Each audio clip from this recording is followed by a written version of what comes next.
Halo Sobat Saham semua, jumpa lagi dengan saya Papa Fitu. Kali ini kita masih akan membahas saham Unilever. Apakah masih layak dibeli? Nah, ini merupakan video part 3 ya. Dan kali ini kita akan coba menganalisa beneran nih Unilever mau go private atau hanya PHP saja gitu. Nah, nanti kita akan tahu ya setelah video ini selesai. Lalu kenapa video ini saya buat? Ya, saya tertarik ya dengan komentar Sobat Saham di video part 2. Ada Mbak Ain Cindy Alea yang menanyakan, "Gua cemas nih, mungkinkah Unilever go private bang? Gimana prediksi abang?" gitu. Nah, saya jawab ke Mbak Ain, ya, kalau pendapat saya pribadi tidak ya di saat ini. Nah, rumor, saya merasa ini adalah rumor, dan rumor ini dikeluarkan biar kita para retail terpesona dan mau ambil saham ini di saat downtrend. Jadi hati-hatilah ya dengan rumor yang tidak ada dasarnya. Jangan sampai kita kena jebakan Batman. Nah, kenapa saya bisa berkomentar seperti itu? Jadi sebelum kita diskusi lebih lanjut, kita harus tahu dulu apa itu go private ya. Nah, perusahaan itu ada dua jenis ya Sobat Saham. Pertama adalah perusahaan yang tertutup, yaitu perusahaan yang sahamnya hanya dipegang oleh orang tertentu dan tidak dijual kepada umum. Nah, biasa orang tertentu ini ya bisa jadi kenalan, misalnya keluarga atau mungkin teman dekat seperti itu. Lalu ada juga perusahaan terbuka, ya, adalah perusahaan yang menawarkan sahamnya kepada masyarakat umum melalui pasar modal. Nah, perusahaan tertutup ini bisa saja mengajukan untuk menjadi perusahaan terbuka. Bagaimana caranya? Ya, dengan memenuhi kriteria dan syarat yang ditentukan oleh bursa. Kemudian setelah itu dia mengajukan, mendaftarkan perusahaannya, mendaftarkan sahamnya, dan nantinya akan dicatat di Bursa Saham Indonesia. Nah, perusahaan terbuka ini sudah berjalan sekian lama, itu bisa saja menjadi perusahaan tertutup kembali. Nah, bagaimana caranya? Ada dua ya. Pertama ada delisting paksa ya. Delisting paksa ini adalah perusahaan yang terbuka namun sering melakukan pelanggaran-pelanggaran, misalnya tidak mengumpulkan laporan tahunan, lalu tidak membayar biaya kepada bursa, seperti itu. Nah, ini berulang-ulang, lalu sahamnya biasanya disuspend sekian lama, tetapi tetap tidak memenuhi kewajibannya. Nah, akhirnya di delisting paksa oleh bursa. Nah, ada yang kedua yang disebut delisting sukarela. Delisting sukarela ini adalah perusahaan yang dia memang mengajukan diri untuk kembali menjadi perusahaan tertutup setelah sekian lama, mungkin karena beberapa alasan. Dan untuk perusahaan yang delisting sukarela, itu ada syarat-syarat juga yang harus dipenuhi oleh perusahaan tersebut. Perusahaan yang delisting sukarela inilah yang disebut dengan go private ya. Oke, kita lanjut ke bagian berikutnya. Jadi untuk perusahaan yang go private itu kita bisa belajar dari saham Aqua yang dulu go private. Saham ini sangat menarik bagi para investor saham. Jadi sejarahnya itu pasti selalu ingat ya, untuk para trader atau investor saham yang sudah lama di saham pasti tahu Aqua ini pernah dulu perusahaan terbuka kemudian go private. Ini ada informasi, kita coba belajar dari Aqua ya pada saat dia go private. Aqua ini dia go public untuk menjadi perusahaan terbuka dan menawarkan sahamnya itu di tanggal 1 Maret 1990. Pada waktu itu dia IPO dengan menerbitkan 6 juta lembar saham di harga 7.500. Lalu sejalan dengan waktu, akhirnya di 2001 Aqua merencanakan go private. Jadi dari perusahaannya menyampaikan kepada publik di RUPS bahwa dia akan go private. Nah, saat itu Aqua menawarkan tender offer 35.000 per saham. Nah, tender offer ini adalah salah satu kewajiban perusahaan terbuka yang ingin menjadi go private. Jadi mereka harus membeli kembali semua saham yang sedang beredar di masyarakat. Dan biasanya harga tender offer yang diberikan oleh perusahaan go public yang akan go private itu harganya bisa lebih besar dari harga saham saat itu. Biasanya bisa sampai 2 kali lipat. Tapi waktu itu pemegang sahamnya tidak setuju, dan akhirnya ya rencana go private Aqua di tahun 2001 itu gagal. Karena ketika ingin go private dia harus disetujui dulu oleh para pemegang sahamnya. Nah, harga sahamnya itu ketika di 2001 dari Agustus sampai Desember mengalami kenaikan. Tadinya 15 ribuan, naik sampai Desember di 35 ribuan. Kita bisa lihat ya, ketika perusahaan akan go private, harga sahamnya cenderung naik. Ini dari 15.000 sampai 35 ribuan. Kita lanjutkan. Setelah itu Aqua kembali mengajukan rencana go private di akhir 2005. Nah, ketika itu mereka menawarkan tender offer yang lebih besar. Ya, sebelumnya 35.000, sekarang ditawarkan 100.000 per lembar saham. Padahal pada saat IPO harga sahamnya hanya 7.500. Wow, sangat menggiurkan ya untuk pemegang saham Aqua ini. Tapi sayangnya ketika RUPS, pemegang saham yang hadir di RUPS tidak mencapai quorum. Jadi pemegang saham di sini adalah pemegang saham publik ya. Nah, jadi syarat kedua suatu perusahaan untuk go private adalah mengadakan RUPS dan disetujui minimal 75% pemilik publik ya, masyarakatnya. Dan akhirnya rencana ini kembali gagal. Padahal harga saham waktu itu sekitar 50 ribuan. Ya, jadi ini ya, harga saham dengan tender offer biasanya ya sekitar 2 kali lipatnya. Kita akan lanjutkan bagaimana selanjutnya untuk Aqua ini. Di tahun 2010, Aqua kembali mengajukan go private lagi di RUPS. Kali ini penawarannya sadis. Tadinya ke 100, nggak mau. Nah, sekarang 500.000 rupiah. Dan ini akan dibayar oleh pengendalinya saat itu, yaitu PT Tirta Investama. Nah, ini sebagai catatan, harga saham pasar reguler waktu itu adalah 244.800 satu lembar. Harga saham pasar negosiasinya dan tunai sekitar 350.000 di waktu itu. Nah, komposisi pemegang saham PT Tirta Investama sebagai pengendali adalah 94,35% dan publiknya hanya 5,65%. Jadi total dana untuk go private yang harus dikeluarkan oleh PT Tirta Investama adalah 371 miliar rupiah. Bagaimana hasilnya? Nah, RUPS yang dilakukan tanggal 22 September 2010 itu akhirnya memutuskan nih apakah berhasil go private apa tidak. Namun sebelum itu manajemen Aqua sudah mewanti-wanti para pemegang saham bahwa ini adalah penawaran terakhir. Kalau masih gagal, maka tidak ada lagi rencana go private ke depannya. Artinya ya sudah, para pemegang saham harus tetap pemegang saham Aqua walaupun harganya naik apa turun. Nah, akhirnya Aqua berhasil go private. Para pemegang saham setuju dengan tender offer yang 500.000 rupiah per lembar saham. Nah, ini temuan menarik ya dari Aqua yang go private ya. Kita harus tahu dulu mengapa Aqua mau go private gitu. Nah, akhirnya saya browsing cari berita. Ketika itu Direktur Utama Aqua yang bernama Parmaningsi Adinegoro menjelaskan gitu, cukup banyak pemegang saham minoritas yang menyampaikan keinginannya kepada perseroan untuk menjual sahamnya. Lalu selain itu, perseroan percaya bahwa mereka dapat membiayai sendiri kegiatan operasionalnya tanpa harus adanya modal ya dari masyarakat. Jadi ada 2 poin mengapa Aqua mau go private saat itu.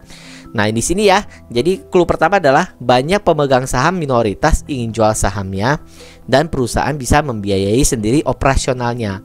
Kemudian dari berita juga saya bisa menemukan bahwa Aqua itu saat mau go private itu valuasinya sudah cukup besar dan tidak liquid di pasaran. Nah, jadi kita bisa lihat lagi 2 poin bahwa valuasinya sudah cukup besar dan juga sahamnya tidak liquid. Jadi harga satu lembar saham waktu itu 244.800. Nah, waktu tahun itu satu lot itu 500 lembar ya sobat saham ya. Artinya apa? Harga satu lot Aqua itu kita bisa hitung 244.800 kita kalikan dengan 500 lembar. Berapa itu? 122.400.000. Wah, siapa yang sanggup membeli satu lot saja Aqua gitu dengan harga 122 juta rupiah? Saya rasa sulit ya. Nah, ini yang menyebabkan kenapa saham itu tidak liquid dan valuasinya cukup besar. Oke, kita kembali ke saham Unilever. Beneran mau go private? Ya, kita ada list tadi ya. banyak pemegang saham minoritas ingin jual sahamnya, perusahaan bisa membiayai sendi operasionalnya, valuasi cukup besar, tidak liquid, publik pegang sedikit, manajemen ingin go private, dan jelas disampaikannya dari manajemen. Kita lihat Unilever, apakah memang poin-poin ini terpenuhi? Jadi kita belajar dari Aqua seperti itu. Bagaimana dengan Unilever? Oke, kita bisa lihat di sini ya, saham Unilever itu masyarakatnya memegang 15%. Nah, ini sebenarnya banyak pemegang saham minoritas ingin jual sahamnya? Rasanya enggak ya, karena masyarakat masih demen membeli saham ini. Ada 15% masyarakat yang memegang saham Unilever ini. Nah, lalu juga ada Unilever Industri Holding sebagai pengendali yang memegang 84,99%. Nah, artinya apa? Perusahaan bisa membiayai sendi operasional. Saya rasa bisa ya. Ya, Unilever Indonesia Holding ada perusahaan yang besar, dan rasanya kalau dia mau go private, dia bisa saja membiayai operasionalnya sendiri. Nah, ini poin kedua, oke ya, memenuhi gitu ya. Nah, kita lihat harga Unilever di 30.380. Ya, ini terakhir saya capture. Nah, ini artinya apa? Harga satu lotnya itu 338.000. Apakah valuasinya cukup besar? Saya rasa retail pun bisa borong saham ini ya, bahkan bisa sampai 10 lot, atau bahkan retail yang agak besar bisa sampai 100 lot. Nah, ini artinya valuasi tidak cukup besar. Bagaimana dengan likuiditasnya? Kita lihat ya bahwa di sini jumlah pemegang sahamnya makin banyak, makin bertambah. Ya, bertambah artinya publik pegang sedikit. Itu juga nggak tercapai ya, karena publik di sini kita lihat pegang banyak gitu. Oke, di sini kita juga bisa lihat ya untuk likuiditasnya bahwa bid volume maupun over volumenya ya, ask over volumenya itu cukup besar ya. Jadi kalau kita mau trading kan, mau beli, mau jual, ini masih liquid sekali saham ini. Nah, kalau nggak liquid itu tinggal beberapa lot, misalnya 10 lot, 20 lot, atau maksimal ya paling 100 lot seperti itu. Itu yang namanya tidak liquid. Kalau kita lihat di sini masih puluhan ribu lot, dan itu sangat liquid sekali. Artinya tidak liquid? Tidak ya. Bagaimana? Apakah manajemen ingin go private? Ya, dan jelas disampaikannya kepada publik.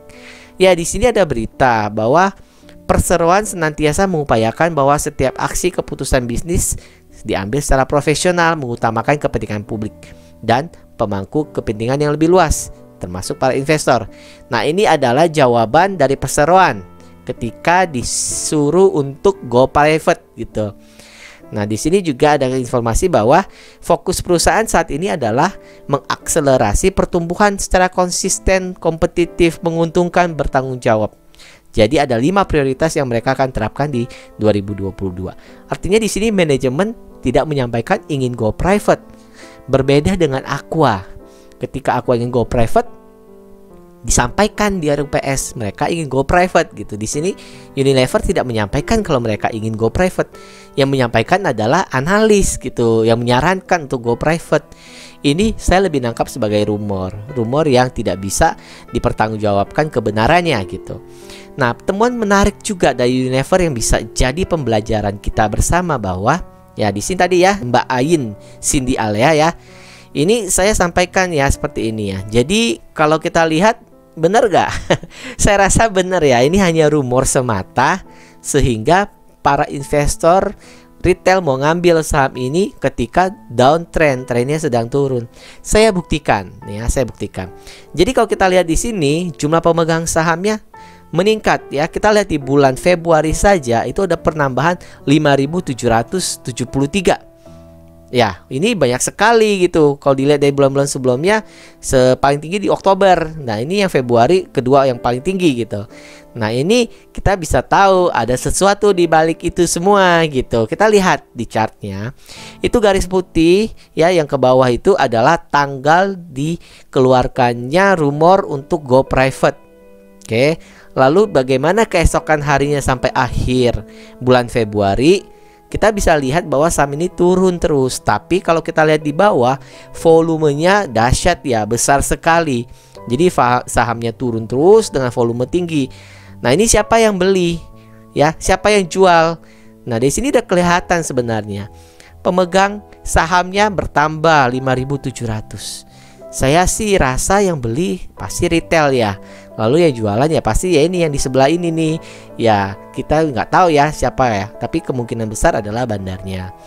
Harga saham Aqua ya setelah info mau go private itu 15 ribuan, lalu naik ke 35 ribuan, lalu ke 50 ribuan, dan akhirnya di 244.801 lembar. Kita lihat bagaimana dengan Unilever. Kita lihat bahwa dari pernyataan untuk go private dan sampai saat ini itu dia turun terus, bukannya naik terus. Jadi kira-kira masuk akal nggak ya kalau dia mau go private? Saya rasa jawabannya tidak ya. Nah ini artinya apa? Kita berandai-andai deh ya. Ini yang terakhir ya. Kita berandai-andai kalau Unilever mau go private. Saham yang dipegang publik itu ada sekitar 5.725.612.500 lembar. Misalkan tender offernya 2 kali harga saham saat ini yang disampaikan. Jadi saya hitung ada di harga 6.760. Unilever Indonesia Holding sebagai pengendali itu dia harus mengeluarkan dana sebesar 38.140.500.500.000 rupiah. Berbeda sekali dengan tadi Aqua yang hanya 371 miliar. Nah memang waktu itu uang cukup besar ya, angka miliar segitu. Tapi kira-kira ini Unilever Indonesia Holding mau nggak ya keluar 38 triliun untuk membeli semua saham yang ada di publik? Dan belum tentu juga mereka mau gitu pemilik sahamnya dengan harga 6.700. Kalau mau go private pasti akan nawar lebih tinggi lagi gitu. Nah artinya Unilever Indonesia Holding harus menyiapkan uang lebih tinggi. Nah tentu tidak ya, apalagi kalau dilihat sahamnya masih liquid kok, masih banyak yang suka beli saham ini. Kenapa mereka harus go private gitu? Biasanya saham yang go private adalah saham-saham yang tadi seperti Aqua, tidak liquid diperdagangkan, valuasinya tinggi dan mahal, sulit bagi investor untuk jual dan beli saham ini. Akhir dari video ini, terima kasih untuk sobat saham yang sudah menyimak semua analisa yang saran saya di sini. Ini disclaimer ya, do it with your own risk. Saya nggak tahu nih apakah memang Unilever nantinya akan jadi go private atau tidak. Tapi dari data-data yang saya paparkan, dari contoh Aqua yang go private, kita bisa tahu bahwa saat ini Unilever sepertinya tidak akan go private. Ya itu hanya rumor semata, sehingga bisa distribusi saham-saham ke para investor retail dan akhirnya diturunkan lagi supaya investor retail pada nyangkut semua di atas. Kunci bisa lepas dari saham yang floating loss ya. Saya rasa banyak sekali teman-teman Unilever yang pegang saham Unilever yang nyangkut saat ini. Floating loss, saya nggak tahu berapa persen ya. Itu kuncinya hanya satu supaya lepas dari saham ini, yaitu kesabaran. Kita tunggu momennya, timingnya pas kapan kita antarakan average down. Saya sih suka dengan saham ini, tapi buat saya untuk membeli di harga sekarang belum ya. Saya masih tunggu momentum ketika sudah ada akumulasi, lalu ketika laporan keuangannya sudah membaik, mungkin saya akan beli saham ini dan ditunggu saja. Nanti saya akan buat lagi video berikutnya ketika saya membeli saham ini. Dan untuk teman-teman yang nyangkut, bisa tonton video part 2-nya bagaimana cara keluar dari saham ini dengan aman. Ya, semoga teman-teman semua bisa kembali mendapatkan profit dari saham ini. Itu saja dari saya. Terima kasih untuk yang sudah menyimak. Sampai jumpa lagi di video kami berikutnya.